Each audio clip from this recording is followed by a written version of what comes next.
introduce speaker for the day, Jonathan Quintin. He is currently living in his home country of New Zealand before the pandemic. His livelihood came from speaking tours in the United States, Europe, Australasia. He would present to a wide range of audiences on the subject of sacred geometry and universal order. His specialty is the golden ratio. The golden ratio is the golden thread that weaves its way through the tapestry of creation, uniting diverse and contrasting elements into the harmonious whole. With the world going through extreme changes that we are all experiencing, sacred geometry can connect us to the higher order and help us navigate our way through the changing seas. Currently, he is conducting sessions over Zoom and other online platforms, and you can visit his website attunetocosmos.com, and also his courses are available on resonancescience.org. With this, I hand over to Jonathan Quintin with a huge round of applause, and we are honored to have you on our platform. Thank you, Veena. Thank you very much. And I wanted to start off by sharing something with you, a little piece I just finished today. In fact, this afternoon, in fact, just a short while ago, I finished it. And it's an art piece of mine, art formation.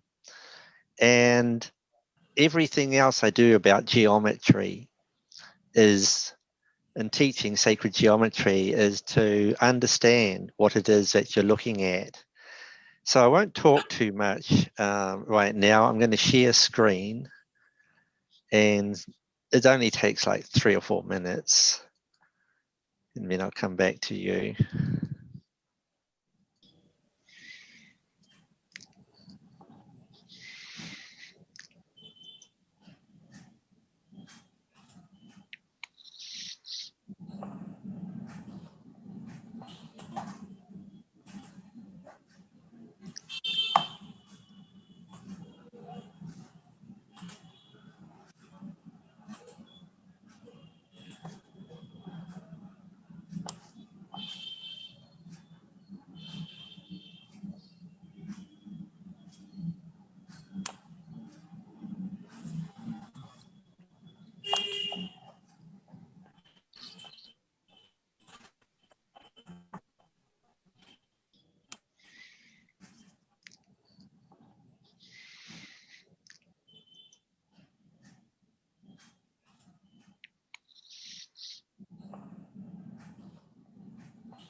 So that's an example of how I like to present my work.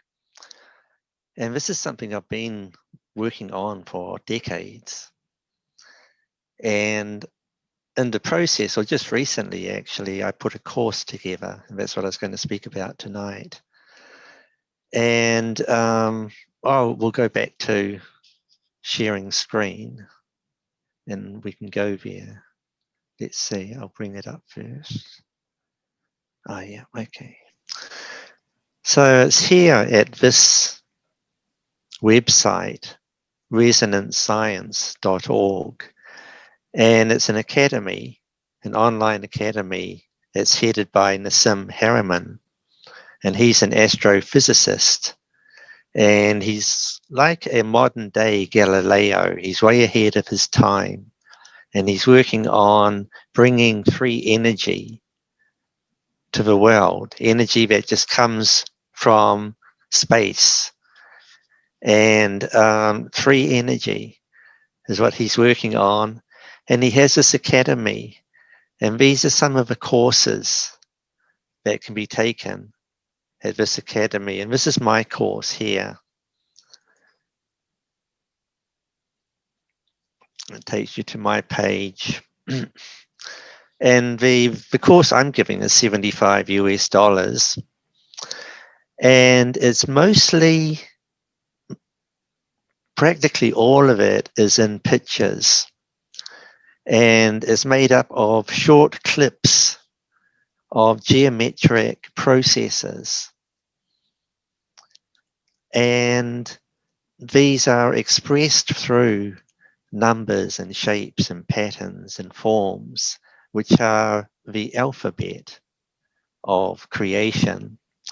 But there's more to it than that, and that's the beauty and the profound implications about, well, just what is it all about?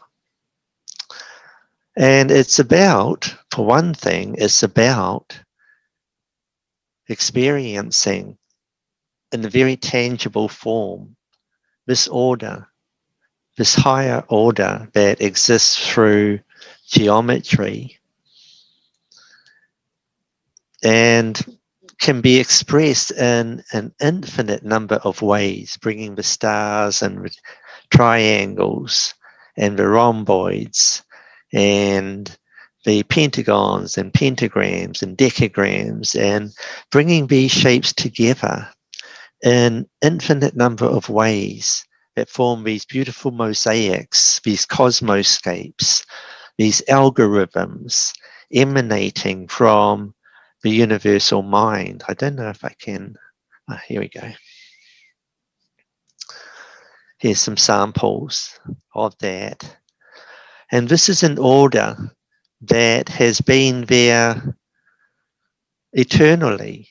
I mean, this wasn't out there in space until I joined the dots and made the geometries and then colored them in. But it was there in potential, at least the framework was there in potential, because the framework is an expression of this order, this higher order, that can only be known to us through geometry. And as we get to know it, visually know it, then we create it in our own reality. It becomes a part of who we are, and we become a part of what it is. And it becomes this relationship between self and non-self, or self and unity, and aligning, attuning to this natural order by holding it in our own thought, in our own thoughts, and experiencing, well, first of all, whole brain consciousness. I should move to some more stuff. I'll come back to that.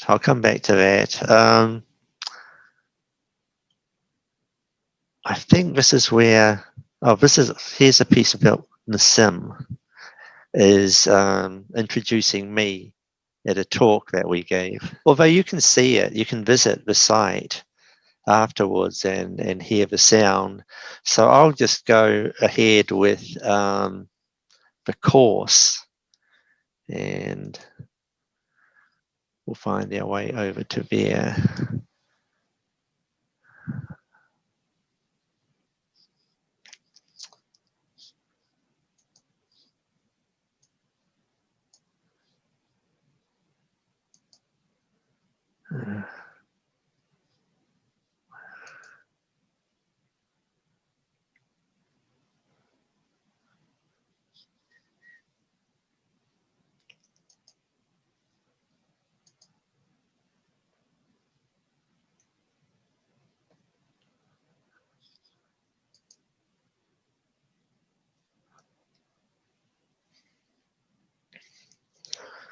So there's 3 modules. This is module 1. This is an introduction where Nassim and I have a discussion about cosmology. And he's a very good friend of mine. I've known him for many years. And we would present at different places. We gave a speaking tour in Australia and we also present in United States. He comes from the hard physics perspective. You know, he does all the math and the physics and everything. And I come from the holistic, psychological, philosophical, ethereal experience and relationship with the same geometry. We often the geometries overlap. But and his from the science part and mine from more the relationship part of self and unity and higher order and expanded consciousness. And so we go through different things. And last time I showed visualization, a clip of visualization of when we look at something, we don't actually see what is there. I'll just race through that here. So the dream state and the waking state is virtually the same visualization, because what's happening is your eye, if you look at, for example, a bluebird, you don't actually see the flesh and blood creature that is standing in front of you. You see more the light reflected off it.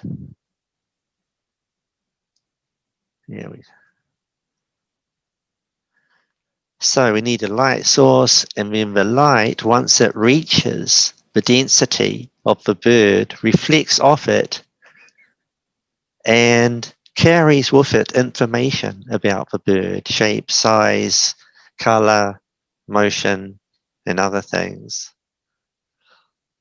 And this information is carried in these light waves. It passes through the pupil, through the iris, through the lens. The image is inverted at the lens and projected to the back of the eyes, where there's these light-sensitive nerve endings which respond to this reflected light by pulsating and generating these neuroelectrical charges that pass along the optical nerve through the geniculate nucleus, where it's directed to the occipital lobe and is reconstituted in the mind's eye, in this part, in your consciousness. The information, the binary code that came through in these charges, these neuroelectrical charges, is now taking shape inside your head. And you are reproducing these geometries in your consciousness. These geometries are templates of universal laws, and your training is a brain entrainment to natural order and natural law, and how to align your human instrument to be in attunement and harmony and resonance with this order. When you do, then you open yourself up to this information, this knowledge, and this beauty, and this order, and this purpose. And no two people will see the same thing. Everyone's going to interpret it through the filters of what's gone there before them in terms of indoctrination and culture and many, many, many other factors and variables that give each person a very unique experience. So that sort of thing, and also there's a library where you can download all of the images that you saw there. You can download and build up your own library of these geometries. So where were we?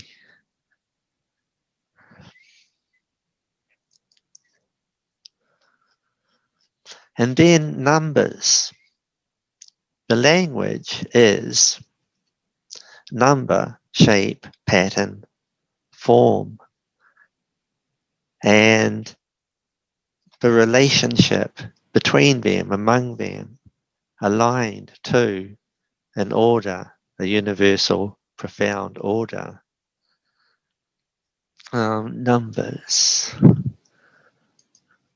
are more than just numbers.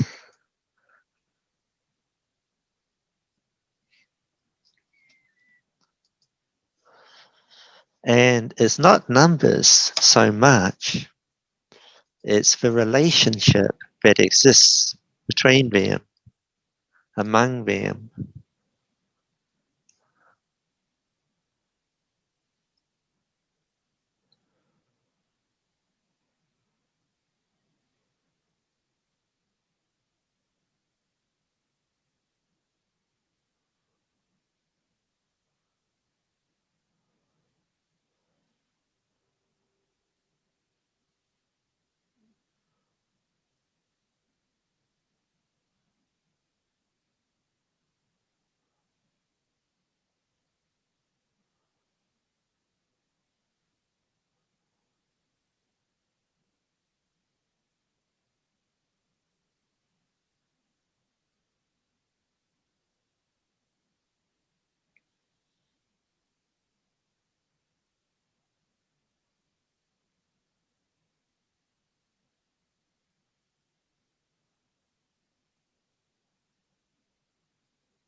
Oops.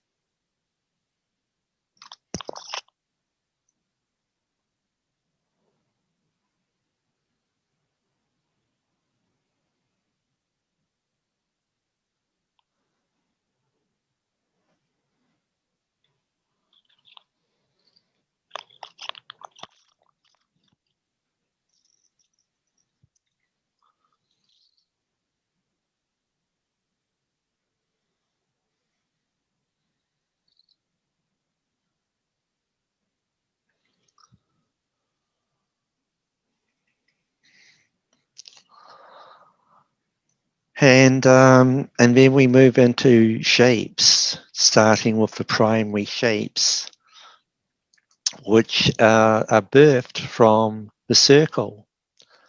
Primary shapes are the circle reflecting upon itself.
And with those three shapes, they contain among them all of the laws that are to be found in nature and creation.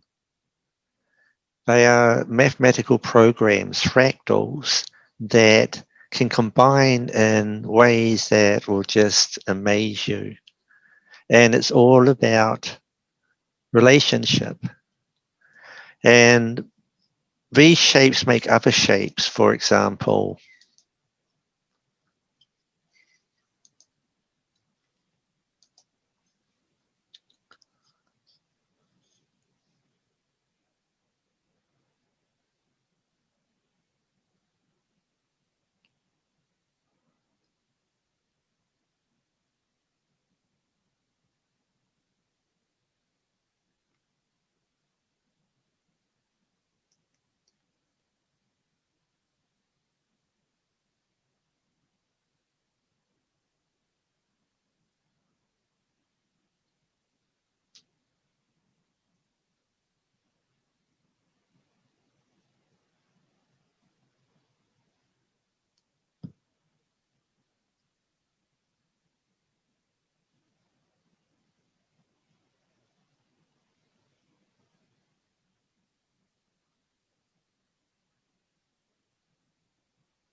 and it goes on.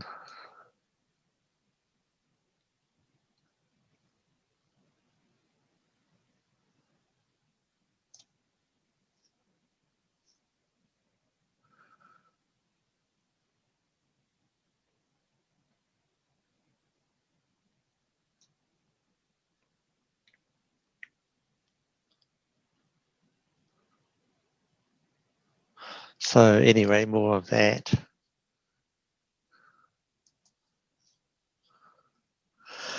And there's some drawing exercises. Let's see, I'll find a nice one to choose. Drawing Metatron's cube.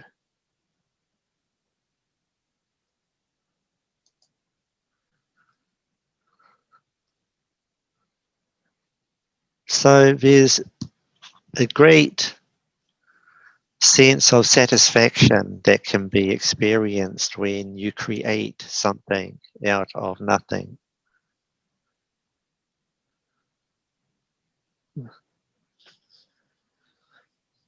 And so with these as your tools, with a protractor, a ruler, a compass, black ink pens, a selection of pencils, light, medium, and dark, a selection of colored pencils, and felt tip pens. If you want all of those things, you don't need all of those things.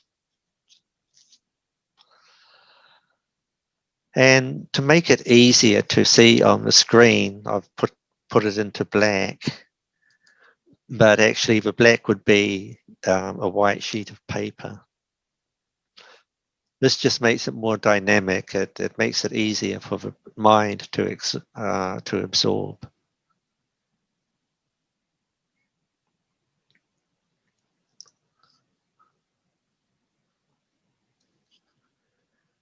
And just go through the various stages of how you get from nowhere, building up and continuing, replicating patterns.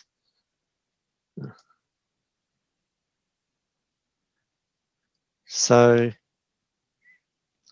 we're looking to create Metatron's cube. And so we've got the number of circles here on the right. On the left is the cube itself, or the foundation of the cube. And there's a certain relationship, a certain way that they come out that provides the best results, but we'll move on here. On the right is the one that you would be drawing. And I'm racing through it a bit here, but when you start with nothing and then you finish with something, that shown here is the grid for the star tetrahedra.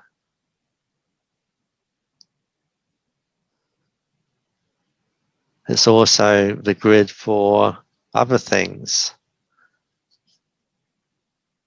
Oh, so I also did this so black against white to give it the contrast. This is how your finished product would look. I'll see if I can find a better example than that.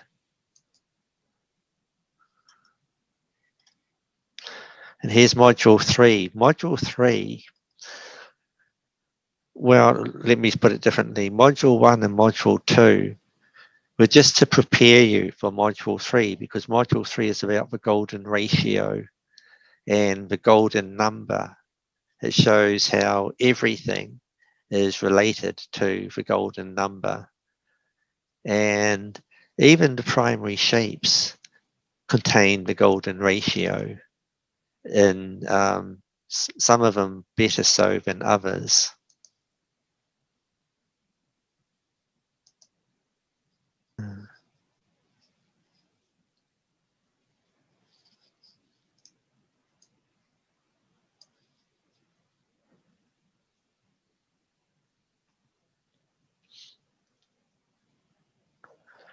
So here we've got the triangle inside a circle, and we use those points, the red dots, the center of more circles that you draw with the compass. And these circles overlap in certain way, in certain places, and you draw a straight line through them. And the lines overlap, and so more information is revealed with each step. And here we see how the base of one of these triangles, when extended out to the circle, then the relationship between that measurement between the circle and the triangle and the center part of the triangle is in golden proportion. And in fact, this divides the whole circle up into golden proportions. And so this is an example of how it's a stepping stone experience. One piece of information gives another set of information, which can be acted upon to bring forth another set of information. And eventually we find our way to the sacred ratio, which was already inherently there in the relationship between the square and the golden ratio, the square and the circle and the golden ratio.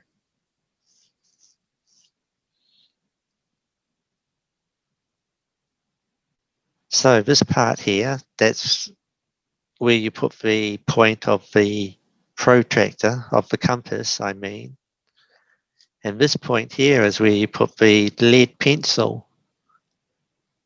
And from here, with your compass, then you draw an arc down to the line that is extended from the base of the square.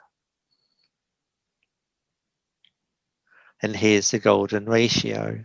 That's the length of the square is 1 unit, and this length is 0.618, which gives us the golden ratio. But the pentagon is the most interesting one because it doesn't have to do anything. You don't have to do anything to find the golden ratio because it's inherently inside the pentagon.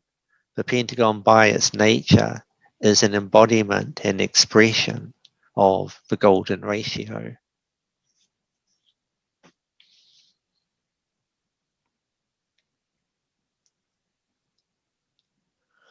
So all of those colors are different steps of the golden progression. And we see here how if we divide and then further divide and then further divide the pentagon, it's all golden proportional, every part of it relating to every other part is a golden proportional relationship. So that takes us, and then here, primary shapes. Oh, it's drawing them. You get to draw what I showed you, what I just showed you. When you draw it yourself, then there's quite a sensation to be, well, I don't know. Everyone will experience it differently, but it's very satisfying to be working with the golden ratio. Because it's the way that nature counts. We look at.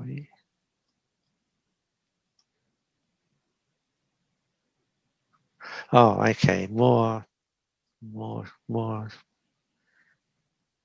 It gets a little bit more in depth, a little more complicated. But the thing about this course is I don't know, it's 30 something, maybe 40 lessons, somewhere around that. But it's very much a case. It's very much a case of where a picture is worth 1,000 words. Geometry, each shape in geometry is a fractal of a particular principle, and it relates to other parts of itself or similar to itself in a certain way, and in some cases it relates perfectly to other systems of circular division. And that's what they are, these shapes. They are aspects of the circle. They're polygons, meaning regular, or when regular polygon term is applied, it means that every angle is the same within them. Every length of each shape is the same. And the most fundamental ones are the triangle, the square, and the pentagon. They're the primary shapes. They're the key. Because all of the others are just extrapolations of those three primary shapes, or extrapolations or truncations of them. So yeah, I think we're good. Yeah. I think recently in most of the newest spirituality courses, especially related to light body activations, ascensions, and many other areas, they are saying that our body itself has a sacred geometry, and if we use this sacred geometry, it helps in healing. Can you just elaborate on that so that people can know more on that? Well, it is by its nature healing, just as nature, contains an antidote to every disorder that we experience. There's an antidote to it in nature. Well, and that's what sacred geometry is, vibrationally. And when we engage with sacred geometry, when we develop a relationship with sacred geometry, so that we invite it into our consciousness, into our cranium, into our brain, let's continue with our cranium. It's like a theater. The cranium is our theater of how we experience the world. And when we fill it with, it vibrates to whatever our thoughts happen to be, or what we're looking at, where we're focusing our attention. And that's the word, that's an important word, attention, because that's what it's all about. Where do we put our attention?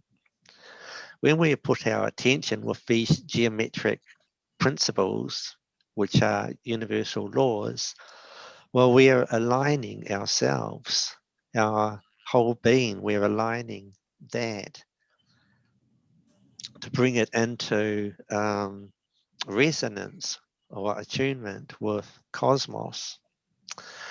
And so in that regard, what it does is if we hold these geometries in our consciousness and we integrate them into our lives and our awareness, what happens, or what appears to happen, is that which is out of balance. It brings into balance, back into balance, that which is out of balance.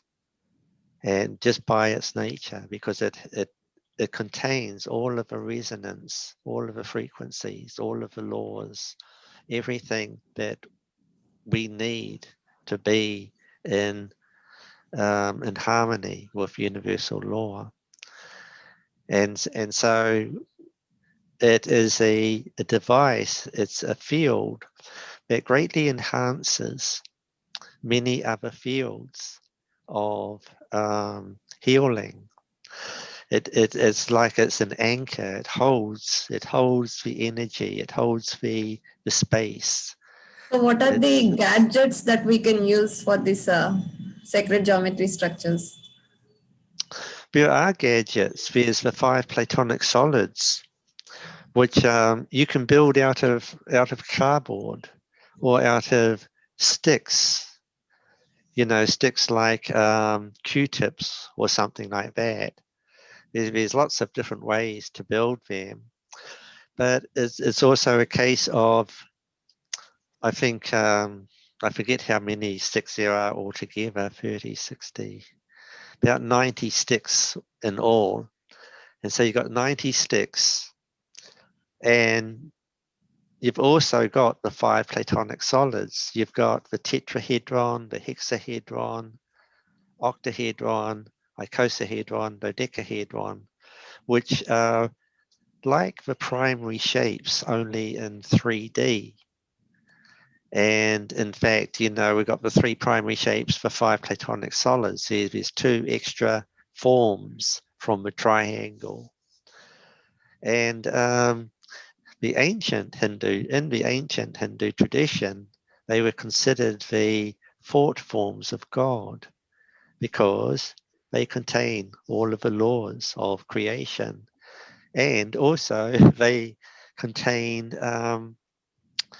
the geometric principles that are required for molecules to form and develop.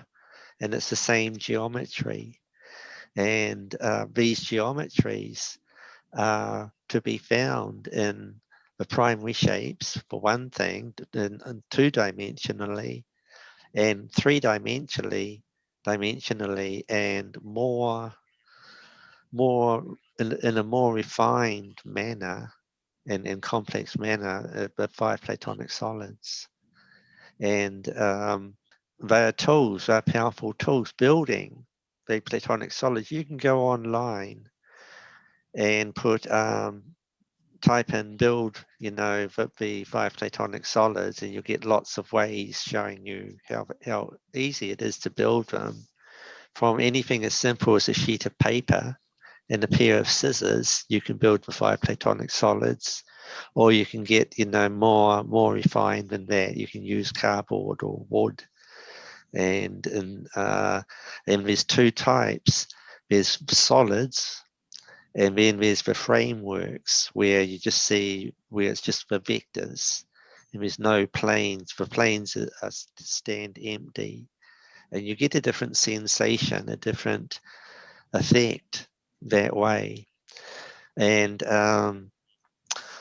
for parents, I don't have any children of my own. I wish I did, but I don't. But I always thought and always wanted children, and thought that if I had a child, then I would have the 5 Platonic solids on a mobile above the bib, above the bed, the bassinet. And that would be the first 5 forms that, you know, came into their reality, the 5 Platonic solids. I think that would give them a really good start in life. I think the flower of life, which is behind you, and people suggest tree of life. Yes, flower of life. Yes. Whenever I see this, there is a lot of harmony within me as well. Oh yes, me too, and myself. Yeah. Yes. Yeah, thank you so much, Jonathan, for joining us today, and thank you everyone for joining us. And the link for the Resonance Science org for this sacred geometry is provided in the chat window. You can go and visit what this particular course. Yeah. So I heard that there are some maybe crystals or some pendants that you offer on the website. Is it there? I have been. Oh, Diana and others. that's not me. That's Nassim. Okay. That Nassim offers these crystals, which are related. Very powerful crystals. In fact, I've got one somewhere. Yeah. Yeah. Yes. Yeah, he's got a very big website. It's very interesting. It's worth a visit and, Yes. exploring it a little bit. Yes. Yeah. Yes. Yeah. Thank you so much, Jonathan, for having you on our platform. We are honored, definitely. Always a pleasure. Yeah. And Okay. do subscribe to PyramidTimes, and thank you so much.